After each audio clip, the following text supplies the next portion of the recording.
महाराष्ट्र विधानसभा चुनाव 2024 के नतीजे आ गए हैं और इस बार राजनीति का मैदान सिर्फ वोटों का नहीं, रिश्तों का भी अखाड़ा बन गया। महायुति ने रिकॉर्ड जीत दर्ज की और महाविकास अघाड़ी को सिमटकर सिर्फ 50 सीटों पर संतोष करना पड़ा। लेकिन कहानी का असली ट्विस्ट आया वर्ली और माहिम में। एक तरफ थे उद्धव ठाकरे के बेटे आदित्य ठाकरे और दूसरी तरफ राज ठाकरे के बेटे अमित ठाकरे। लेकिन नतीजा क्या हुआ? भतीजे आदित्य को जीत हासिल हुई जबकि बेटा अमित हार गया। और मजेदार बात तो यह है कि आदित्य की इस जीत में चाचा राज ठाकरे का सबसे बड़ा योगदान है। वो कैसे? पूरी कहानी समझिए। वर्ली सीट से आदित्य ठाकरे के लिए जीतना आसान नहीं था क्योंकि सामने थे शिवसेना शिंदे गुट के मिलिंद मुरली देवड़ा। लेकिन यहीं पर तीसरा मोर्चा बनाए खड़े थे राज ठाकरे के कैंडिडेट संदीप देशपांडे। अब जरा नतीजे देखिए।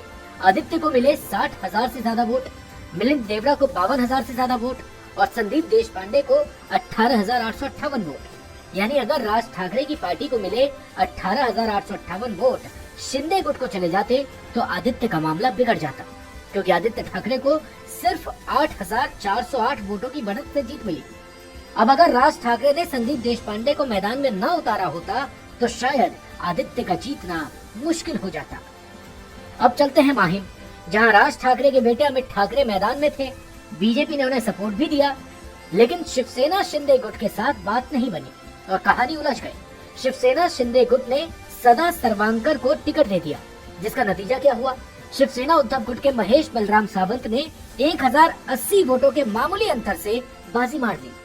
सोचिए, अगर राज ठाकरे और शिंदे गुट एक साथ होते तो शायद अमित ठाकरे आराम से जीत सकते थे, लेकिन यहाँ गणित गड़बड़ा गया। तो कुल मिलाकर राज ठाकरे के इस चुनावी गेम में भतीजे को जीत मिली, लेकिन बेटा पीछे छूट गया। एक तरफ आदित्य ठाकरे विधानसभा पहुंच गए तो दूसरी तरफ अमित ठाकरे को हार का सामना करना पड़ा। ऐसे में कह सकते हैं कि यहाँ राज ठाकरे मास्टर स्ट्रोक खेलने के चक्कर में सेल्फ गोल कर बैठे। चाचा भतीजे के लिए किंग मेकर बन गए, लेकिन बेटे के लिए खुद मोहरे साबित हुए। यही है महाराष्ट्र की सियासत का असली रोमांच। आगे की सियासी चालों के लिए बने रहिए हमारे साथ, क्योंकि राजनीति में खेल अभी जारी है।